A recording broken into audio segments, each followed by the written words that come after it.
ओम शांति। आज 28 फरवरी 2025 की मीठी मुरली मंथन है। आज बाबा ने कहे, मीठे बच्चे, शांति चाहिए तो अशरीरी बनो। इस देह भान में आने से ही अशांति होती है, इसलिए अपने स्वधर्म में स्थित रहो। देखिए, शांति सभी को चाहिए। सबको चाहिए ना शांति। कोई है जो बोले मुझे अशांति चाहिए? कोई नहीं। लेकिन उसके लिए करना क्या है? हम लोग बात बताते भी हैं तो सुनने में अच्छा अच्छा करते हैं, बहुत अच्छा है, लेकिन धारणा नहीं करते क्योंकि नियम से नहीं चलते, उसको समझते नहीं। किसी चीज़ को देखिए, बच्चों को भी हम लोग पढ़ाते हैं तो सिर्फ सुन लिया, लिख लिया, रट लिया तो थोड़ी ना वो उसको मतलब ग्रैप कर पाएगा, तो उसके अंदर समाया जब तक वो समझेगा नहीं। समझना जरूरी है। तो ये बाबा क्यों बोलते हैं 5 विकार छोड़ो? क्यों बोलते हैं? आप लोग सभी ध्यान देंगे, जैसे कि काम विकार, अर्थात एक तो विषय वासना तो है ही, दूसरा है कामना, किसी वस्तु, व्यक्ति, वैभव से कामना। तो जो काम विकार में है, कामना के विकार में, उसको देखिए तो बाबा ने क्या बोला था, वो गोरा से काला बन जाता है। हाँ, वो बिल्कुल उसका ब्रेन काम नहीं करता। भक्ति मार्ग में भी कहते हैं ना, जो वीर्यवान है वही बलवान है। सुना? समझ में आया? ये चीज़ है। फिर क्रोध पर देखिए, क्रोध करने वाला इंसान कैसा दिखता है? जलते रहता है, उसका चेहरा मोहरा जल रहा है, तप रहा है। हाँ, उसकी बुद्धि भ्रष्ट हो जाती है, सीखने की शक्ति कम हो जाती है, क्षीण हो जाती है, वो बीमार हो जाता है, यहाँ तक कि ब्रेन हेमरेज भी हो सकता है, ब्रेन स्ट्रोक भी हो सकता है। और क्रोधी के घर का तो घड़ा भी सूख जाता है। फिर देखिए, मोह, मोह वाला व्यक्ति हमेशा डर, फिक्र, चिंता में ही पड़ा रहेगा, कहीं ये न छूट जाए, कहीं ये न हो जाए। हाँ, मतलब किसी ने मेरी बात नहीं सुनी, बस एकदम फंस गए उसी बात में, बस लगे हुए हैं, तो फिर मन तो खराब हो गई। फिर है लोभ, लोभी व्यक्तियों को हमेशा डर रहेगा, कहीं कोई मेरा छीन न ले, कहीं मेरा सामान खत्म ना हो जाए, कहीं पता नहीं इतना में होगा कि नहीं। वो हमेशा इसी भान में रहेगा कि उसका कुछ, उसका मतलब चल नहीं पा रहा है, हमेशा लोभ में रहेगा। और अहंकार, सबसे बड़ा अहंकार वाला ना सदा अकेला रहेगा, वो खुद को बड़ा और बाकी को छोटा समझेगा। तो ऐसे के साथ कौन रहेगा बताइए? जब अपनी बात के आगे किसी का नहीं सुनना। और ज्ञान की बातें जो है ना, वो मोटे मोटे तौर पे तो सब हम लोग कर लिए, लेकिन सूक्ष्मता क्या है, अंदर की महीन बातें, जितना महीनता में जाएंगे उतना महीन बाबा को पकड़ सकते हैं, क्योंकि बाबा है सूक्ष्म। तो ज्ञान भी है सूक्ष्म, ऊपर ऊपर के लेटर्स दिखाई देते हैं, लेकिन इसके अंदर में कितने रहस्य छिपे हैं ये नहीं पता। इसीलिए शांति चाहिए तो अशरीरी बनो।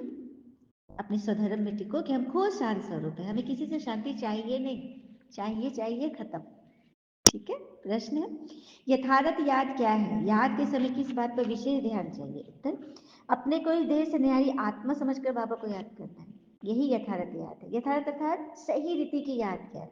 अपने को आत्मा समझो, मैं आत्मा हूँ, कोई देहधारी नहीं, तो फिर देह याद ही नहीं आएगा। याद में रहने के लिए ज्ञान का नशा चढ़ा हुआ होना चाहिए, बुद्धि में रहे। बाबा हमें सारे विश्व का मालिक बनाते हैं, हम सारे समुद्र, सारी धरनी के मालिक बन जाते हैं। क्या नशा है नहीं? किसी आदमी को थोड़ा सा एकड़ जमीन हो गया, बीघा हो गया, बीघा ज्यादा होता है कि एकड़ पता नहीं, जो भी ज्यादा है हो जाता है ना, तो उसको नशा हो जाता है, हम इतने अमीर है ना। लेकिन यहाँ बाबा कहते हैं कि सारा समुद्र, सारी धरती, सारा आकाश तुम्हारा हो जाएगा। तो हम लोगों को नशा न चढ़े तो तो बाबा तो प्रश्न करेंगे ही हमसे, है ना? क्यों, आखिर क्यों? गीत है, बहुत देर तक गीत आया ना। तुम्ही पाके हमने जहाँ पा लिया है, जमी तो जमी, आसमां पा लिया है, तुम्ही पाके हमने। जमाने के हम प्यार में जल गए हैं, उम्मीदों के सारे दिए जल गए हैं, न बिछड़ के हम मेहरबान पा लिया है, तुम्हें पाके हमने जहाँ पा लिया है, तुम्हें पाके हमने। ओम शांति। ओम का अर्थ ही है अहम, मैं आत्मा। मनुष्य भी समझते हैं ओम माना भगवान, परंतु ऐसे है नहीं। ओम माना मैं आत्मा और यह मेरा शरीर है। कहते हैं ना ओम शांति, अर्थात मैं आत्मा शांत स्वरूप हूँ। आत्मा अपना परिचय देती है इस मंत्र में। मनुष्य भर ओम शांति कहते हैं परंतु उसका अर्थ नहीं जानते, इसे तो बाबा आ गए अर्थ बताने के लिए। ठीक है, और किसी भी बात का जब अर्थ सही जान लेते हैं तो अच्छे से समझ लेते हैं ना, फिर वो हमारा स्वरूप बन जाता है। बाबा कहते हैं अभी तो कलयुग पुरानी दुनिया है। कलयुग को पुरानी दुनिया कहते हो, नई दुनिया सत्य को कहते हैं। अच्छा, नई को फिर पुराना होने में कितने वर्ष लगते हैं ये भी कोई नहीं जानते, तो 5000 वर्ष लगते हैं। मनुष्य होकर भी यह नहीं जाने तो उनको क्या कहेंगे। जानवर तो अपने को कुछ कहते नहीं, मनुष्य कहते हैं हम पतित थे, हे पतित पावन आओ। तभी तो मंदिरों में जाके हम क्या गाते हैं, आप सर्वगुण संपन्न और हम पापी नीच। लेकिन ये सीधा कह दो कि तुम भिखारी हो तो बिगड़ पड़ेंगे, तुम नरक में हो तो बिगड़ पड़ेंगे। लेकिन खुद कहेंगे कि हम तो नीच कपटी कामी विषय विकारी है ना, लेकिन कह दो तो बिगड़ पड़ेंगे। तो बाबा कहते हैं बच्चे, तुम आत्माएं शांति धाम से आती हो पाठ बजाने, इस दुख धाम में सभी दुखी है। इसलिए कहते हैं ना मन को शांति कैसे हो। ऐसे नहीं कि आत्मा को शांति, आत्मा तो खुद है ही शांति, लेकिन आत्मा में इतने सारे लेप छिप लगे हुए हैं ना, जन्म जन्म के खाद पड़े हैं ना, कि वो भी और चार्ज भी नहीं है, वो बिल्कुल नहीं है, ज्ञान से वो चार्ज होती है। ठीक है, फिर बाबा कहते हैं बड़े बड़े विद्वान पंडित आदि एक भी नहीं जानते कि रावण है कौन, जिसका एफिजी बनाकर जलाते हो, जन्म जन्मांतर जलाते हो, लेकिन पता ही नहीं। कोई से पूछो। हाँ? तो बाबा हम बच्चों को बैठ समझाते हैं कि राम राज क्या है और रावण राज क्या है। तो राम राज वो जहां हम सच्चे के संग रहते हैं। ठीक है, सच के संग, अर्थात और सच्चा कौन है, सदाशिव परमात्मा जो निराकार है वही सच्चा है। बाकी सभी ये देहधारी, यदि हम किसी देहधारी की याद में, उसके प्रश्नों में, उसमें उलझे हुए हैं, मतलब हम झूठ का संग कर रहे हैं, हम सच्चे बच्चे नहीं हैं। ठीक है, और जहाँ राम राज होता है, जहाँ पर सिर्फ भगवान की बात चलती है, अर्थात अभी हमने, चलिए एक प्रसंग बताती हूँ, शिव का झंडा। शिव का झंडा अभी हम सबने शिवरात्रि मनाई बड़े धूमधाम से, मैं सेंटर पे घरों में भी हमने झंडियाँ लगाई, या झंडे जहाँ भी लगे। तो उस झंडे का रहस्य मैं बताना चाहती हूँ कि उसका कलर पता है, ऑरेंजिस वाला रेड और येलो कॉम्बिनेशन का वो स्ट्राइप से बने हुए हैं। वो शिव की छत्र छाया का रूप है, और बीच में ओवल शेप में बीज रूप में एक स्टार है जो परमात्मा शिव का प्रतीक है। ठीक है, तो यह झंडा जिस भी घर के छत पर ऊपर के ऊपर लगा हुआ है, वहां पर माया व प्रकृति देखेगी ही नहीं, आगे बढ़ जाएगी। क्यों, इसके रहस्य शास्त्रों में यादगार है। लंका कांड, लंका जब जल रहा था तो रावण का महल सब कुछ जल गया, लेकिन एक मकान बचा हुआ था, पता है किसका?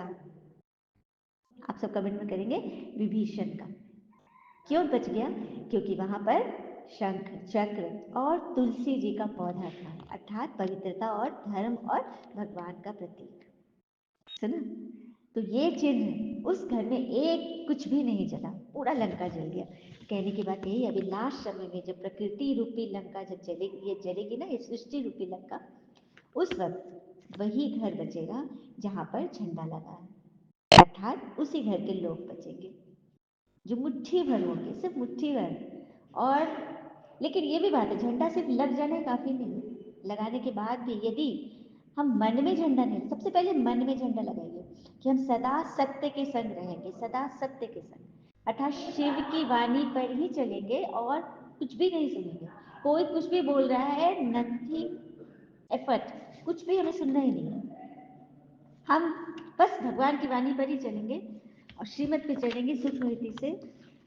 व्यर्थ बातें बनी जाए क्योंकि वहां पर माया है, इसलिए हम बचेंगे। ठीक है, ये होता है सच्चे का संग करना। वास्तव में साथ उन्हीं का रहना चाहिए जो हमारी सदगति कराए, तो शिव ही सदगति कराएंगे, इसलिए उनको हमेशा ऊपर की ओर दिखाते हैं ना। ऊपर की ओर दिखाते हैं, बाकी और किसी देवता के लिए ऊपर की ओर नहीं दिखाते, ऊपर वाला था भगवान को ही दिखाते हैं, है ना। कि बाबा कहते हैं अभी तुम्हें विकर्माजीत बनना है, वह है विकर्माजीत संबत, सत्ययुग, स्वर्ग, सूर्यवंशी, वन वन वन, वहां जाना है ना। तो तुम योग बल से विकर्मों पे जीत पाते हो। भारत का योग तो मशहूर है ना, बाकी जो भी सन्यासी आदि है वो राजयोग नहीं सिखला सकते। राजयोग अर्थात स्वयं पर राज करना, खुद पर मन पर जिससे राज कर लिया, हर किंतु परंतु से ऊपर उठ गया, वही तो है सच्चा राजयोगी। हम सब की बुद्धि होगी थी पत्थर बुद्धि, बाबा पारस बुद्धि बना रहे हैं। पत्थर से पारस सिवाय भगवान की कोई बना न सके। तुम यहाँ आए हो पारस बुद्धि बनने के लिए। बरोबर भारत सोने की चिड़िया था ना। यहाँ तो है ज्ञान अमृत। तुम्हारा नशा उतरना नहीं चाहिए, सदैव चढ़ा रहना चाहिए। तुम लक्ष्मी नारायण को देखो कितने खुश रहते हैं, होते हैं ना। लक्ष्मी नारायण का चेहरा देखिए, बाबा ने कहा था सभी अपना एम ऑब्जेक्ट सामने रखिए, सबके पर्स में जो होना चाहिए, और सामने बाबा रूम में भी एकदम सामने में रखिए, फोटो रखिए, पोस्टर लगाइए, जो भी। देखते रहने से भी ना उस लक्ष्य को हम प्राप्त करते हैं। वो भी एक दृश्यम भी एक नौदा भक्ति में है, दृश्यम देख कर भी हम उस सब बनना चाहते हैं। ठीक है, अच्छा। मीठे बच्चोपति भगवान की नमस्ते, हम बच्चे के भी प्यारे बाबा को नमस्ते। धारणा के लिए मुख्य सार, पहले पॉइंट, विकर्माजीत बनने के लिए योग बल से विकर्मों पर जीत प्राप्त करनी है। यहाँ देखते हुए बुद्धि योग बाबा और वर्षे में लगा रहे हैं, देखते हुए भी। देखिए व्यर्थ बातें तो होंगी, कलयुग है, घोर कलयुग, चलेगा, बहुत कुछ चलेगा, देखते हुए नहीं देखना, सुनते हुए नहीं सुनना है, और सदा हर्षित रहना है। तो बुद्धि योग बाबा और वर्षे में जब लगा रहेगा, सारा दिन किसी व्यक्ति में न लगे, कोई कुछ है उसके अपने कर्म है, अपनी बात हम शांति से रख देंगे, उसके बाद उपराम, उपराम कोई मतलब नहीं, फंसेंगे नहीं। दूसरी पॉइंट, बाबा के वर्षे का पूरा अधिकार प्राप्त करने के लिए मातेला बनना, और ऐसे बच्चे ही मातेला बनते हैं जो सिर्फ बाबा के ही सुनते हैं। अपनी बात शांति से रखिए, उसके बाद उपराम। मातेला बनना है ना सभी को। कमेंट में लिखेंगे कौन कौन बनना चाहता है मातेला। एक, बाबा की श्रीमत पर चलना है, बाबा जो समझाते हैं वो समझकर फिर दूसरों को समझाना है, वरदान है। दिव्य बुद्धि की लिफ्ट द्वारा तीनों लोकों का सैर करने वाले सहज योगी भव। दिव्य बुद्धि की लिफ्ट द्वारा तीनों लोकों का सैर करने वाले सहज योगी बनते हैं। तो क्या बाबा ने बताया विस्तार में। संगम युग पर सभी बच्चों को दिव्य बुद्धि की लिफ्ट मिलती है। दिव्य बुद्धि की लिफ्ट अर्थात दैवीय बुद्धि, देवता वाली बुद्धि। देवता वाली बुद्धि क्या होती है? दैवी गुण, हर्षित मुक्ता होगी, गंभीरता होगी, रमणीकता होगी, प्रसन्नता होगी, परोपकारिता होगी, विनम्रता होगी, और सहनशीलता होगी। सारे गुण जिसमें होंगे ना उसको कहते हैं दिव्य बुद्धि। तो उसकी लिफ्ट मिल रही है संगम पर। इसकी लिस्ट में कौन लोग खड़े हैं लाइन में? इस वंडरफुल लिफ्ट द्वारा तीनों लोगों से तुम जहां भी पहुंच सकते हो। सिर्फ स्मृति का स्विच ऑन करो, सेकंड में पहुंच जाएंगे। कल भी आप एक इशारे में था ना कि आप यहाँ बैठकर कहीं भी किसी आत्मा को टच कर सकते हो, उसके बारे में सोच सकते हो, उसके लिए अच्छा बुरा नहीं सोचना। हम इधर रह के दूसरे के बारे में बुरा ही सोचते हैं, फलना ऐसा। देखिए बुरा का मतलब मैं ये कहना चाहूंगी, किसी के लिए कोई बददुआ नहीं कर रहा है, लेकिन क्यों क्या करना भी बुरा है, फलना ऐसे क्यों, ऐसा क्यों नहीं समझता है। अरे उसकी बुद्धि जितनी तक है उतने ना समझेगा। हाँ, आप तो समझ लो उसको और अपने आप को बचा लो कछुआ जैसा। तो स्मृति का स्विच ऑन करो, सेकंड में जहां मन चाहा हुआ मनसा सेवा करो, बाबा का काम करो फरिश्ता रूप में।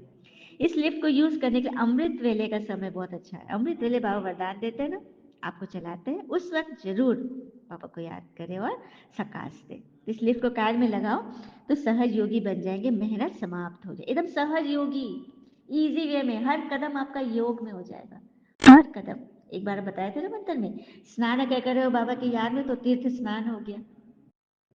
भोजन कर रहे हैं तो क्या बन गया? वो फिर प्रसाद बन गया। चल रहे फिर रहे तो वो तीर्थ यात्रा हो गई, है ना।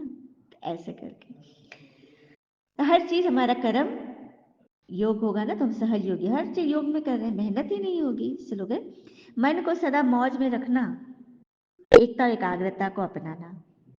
मन को सदा मौज में रखना यही जीवन जीने की कला है। तो मन को सदा मौज में कैसे रखेंगे, आइए थोड़ा सा समझ लेते हैं।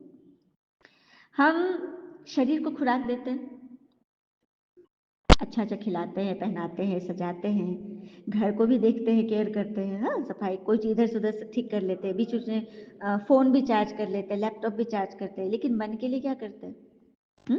न उसे नहलाते हैं, न खिलाते हैं, न चार्ज करते हैं, तो मन तो तंग करेगा ही ना। दो बच्चे आपके घर में, एक को आप खूब नहलाए धुलाए, खूब उसको तैयार कर, दूसरे को कुछ नहीं देते, खिलाते भी नहीं है, तो चिड़चिड़ करेगा कि नहीं, गुस्सा करेगा कि नहीं, वो जंगली बनेगा कि नहीं। उसी तरह हमारा मन बन जाता है जंगली। हम उसको जंगलों जैसा रखते हैं, ना नहाते धुलाते, ना उसको केयर करते हैं, खिलाते हैं, एक तो कमजोर होगा और व्यवहार भी एकदम होगा कटुआ वाला, एकदम कटने वाला। ठीक है, तो क्या करना है, सब कुछ हम करते हैं, बस ये मुरली, मुरली मुरली यदि घर में पढ़ते हैं, चलिए 1 घंटा लगता है, आधा घंटा जो भी लगा, तो आधा घंटा मेरे पूरे 23 घंटे को चार्ज करेगी। और अगर सेंटर चले गए, 1 घंटा मुरली सुन ले, सेंटर जाके योग कर लिए, तो पूरा 23 घंटे आप चार्ज रहोगे, 24 घंटे में। अब बीच बीच में यदि मन फंसा भी, तो बीच बीच में भी चार्ज कर लीजिए, क्योंकि हम बीच बीच में घर में आईना देखते हैं ना, घर की चीजें जो बिगड़ जाती है ठीक करते हैं ना, उसी तरह से मन का आईना ठीक कर लो, बीच बीच में भगवान से जुड़ जाओ और भावना रखिए, लेकिन उसमें उलझिए मत, क्योंकि जो भावना से भरपूर जो व्यक्ति होता है ना, वो सदा उलझा ही रहता है किसी न किसी भावना में। हम्म? अब कौन क्या कर रहा है, कौन कैसे बोल रहा है, उसे ना कहीं से भी ठोकर लग जाएगी, कहीं से भी गिर जाएगा, क्योंकि वो खुद को जानता है, आत्मा को नहीं जानता। कबीर बाबा ने वही कहा था ना, सत्य का संग करना ही सच्चा सत्संग है। तो सच्चा तो सदा हमारे शिव ही है। शिव की वाणी पे चलिए, आराम से चलिए, कोई फंसिए नहीं, गिरिए नहीं, सब जगह खाई है, सब जगह गड्ढे हैं, कांटे हैं, उनसे हम कितना अपने आप को बचा लें, यही तो सच्चा ज्ञान है ना। ओम शांति। शुक्रिया बाबा, शुक्रिया बच्चे।